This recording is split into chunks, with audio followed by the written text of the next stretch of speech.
Alright, welcome to our short tutorial series. In this part we will explain how to use our web application and how the onboarding process goes to get your credentials. If you buy the system, you will get a really detailed onboarding by one of our employees who will set up the account for you, give you the credentials to log in for the first time, and then you can visit our web application under biocv.web.app.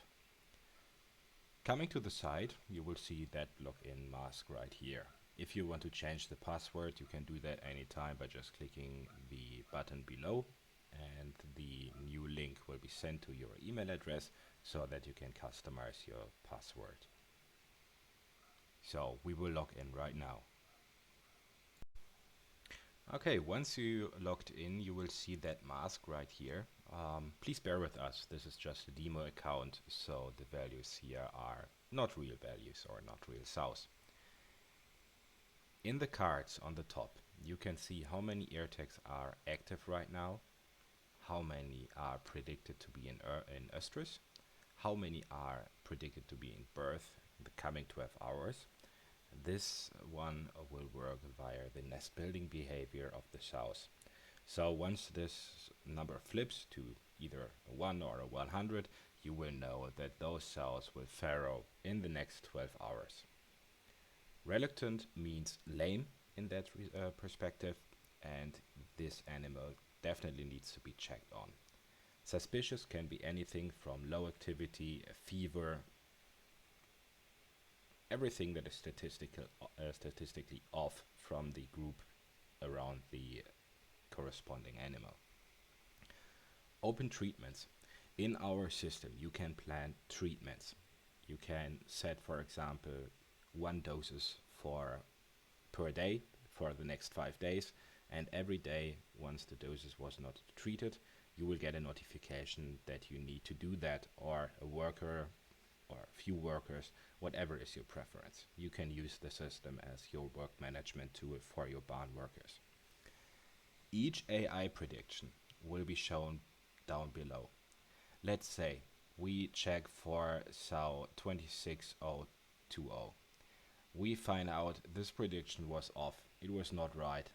That's no problem. We can just tick it here, say okay, it was wrong, save.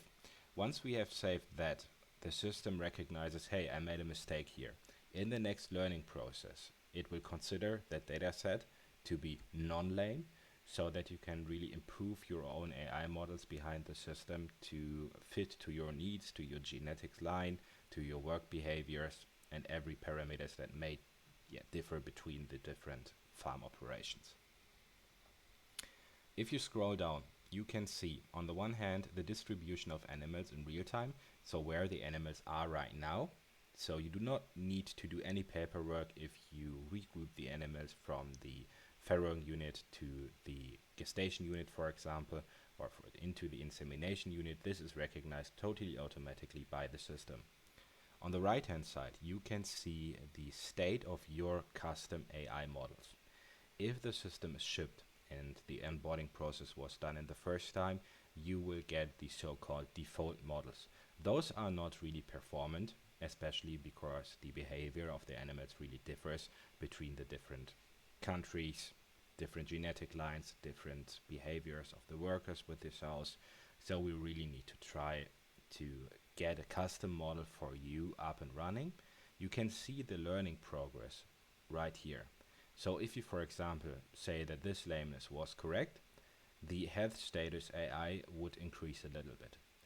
We can roughly say that we need roughly 50 to 60 animals per event type to get your custom model rolled out, which does not mean that you cannot train it anymore. You can still add new predictions, new states, whatever you want to further train your model and refine your model. Alright, this is one thing I forgot, sorry for that. On the right hand side here, you can see events. Those are system events. That can be an ear tag that runs out of battery, as we see it here. That can be a node that is offline and needs to be checked on. This is just for your immediate notification if anything is off with the system. You can, if you check for the node and it's still online, you can just remove it and you're good to go. Let's go to the next section. We will start with the overall animals view.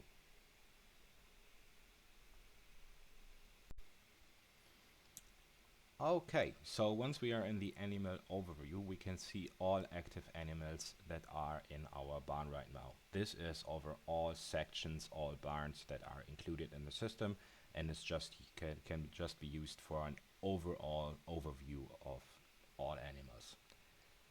What can we see here? We can see the mean temperature of all animals in the barn, which is a good predictor, for example, for heat stress or an endemic disease that goes through the barn.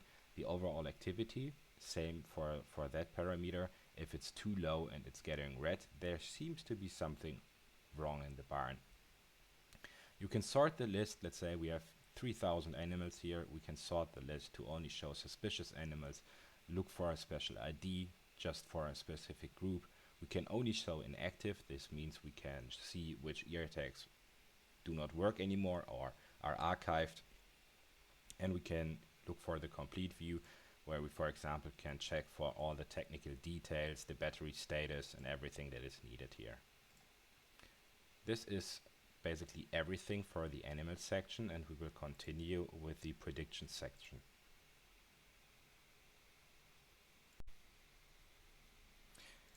Coming into the prediction sections, we have to note that this part we see right here is exactly the same one we have at the dashboard. So here we can either accept or neglect the predictions made by the AI. Let's say we found out that there was a birth that was not recognized by the AI. Then you can go to created labels and just create a new label here where you can select the animal that the birth happened on. You could of course also choose for sick, injured, dead, estrus or another event.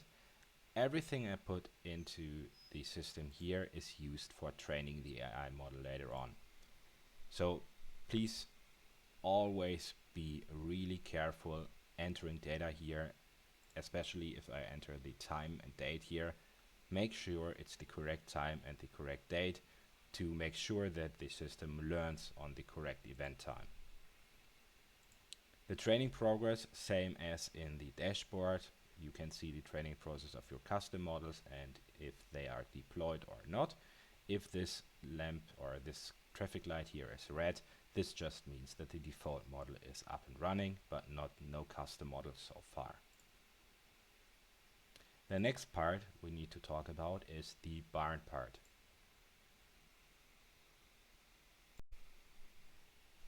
So coming into the barn section, you are faced with a complete overview of all integrated sections of your barn. Each node comes with an embedded temperature and humidity sensor, which enables you to always monitor and check for the environmental parameters your cells live in, just to make sure that everything is correct and right. You of course also see how many animals are currently active in that part and how many of those are suspicious. As I also already said, this is a demo account, so bear with me with the low numbers and the suspicious animals. We can just change location and, for example, go into the in that card gestation unit.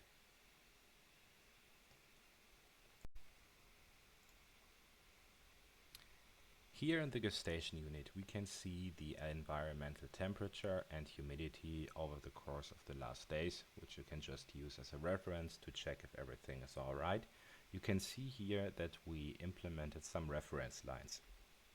Those lines are the temperature area where, according to the studies, the optimum is for the south in that area here.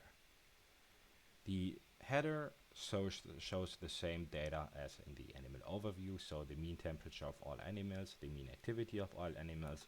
Then we have the filters to check for specific IDs or groups and show inactive animals. Here we can directly swap into the next section, which is the single animal view, which we can enter by just clicking on any animal in any row.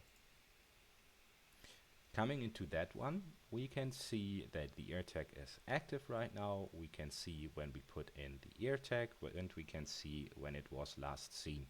So this ear tag is a little bit older than 1 year right now. And this is a statistical event. So this one is suspicious. Let's say we have checked on that animal and we found out there's nothing wrong with that animal. No problem, we can just tick unsuspicious and the system learns, okay, the data on that animal seems to be off, but there is nothing really based on the reality. So just click unsuspicious. If you are not sure and you see something maybe off with the animal, just click watch and the system continues to monitor the animal. If we found out that the animal has something, we can just click diagnose, enter a diagnosis here. That may also be a defect or loss from the ear tag. And then the system uses this also as a reference data to train the AI models behind. Here we can just have a glimpse into the sensor data that is recorded on the ear tags. We can choose to only look at a few days, a few weeks, or even a few months. This view is mainly used for a little bit playing around and checking on the individual data of the animal. What we see here is always a comparison between the single animal and the group around that animal. Why do we do that comparison? Let's say that animal develops a fever. We have to note that the ear tag does never really record the core body temperature of the animal, but rather the change of temperature. So if we have a fever, the orange line here would be a little bit over the green line. Most of the time like 2 degrees Celsius above the green line, then we can be pretty sure that there is a fever in that animal. We need to check on that animal. Same for the activity. You can see, for example, if we move the animal from the insemination unit, from the created insemination unit to a free gestation unit where they run around, you can just directly see an increase of activity. Same here, if this animal in the free roaming gestation unit moves way less than the group animals, there is most of the time something wrong. That may be an infection, that may be a lameness, so you need to check on that animal.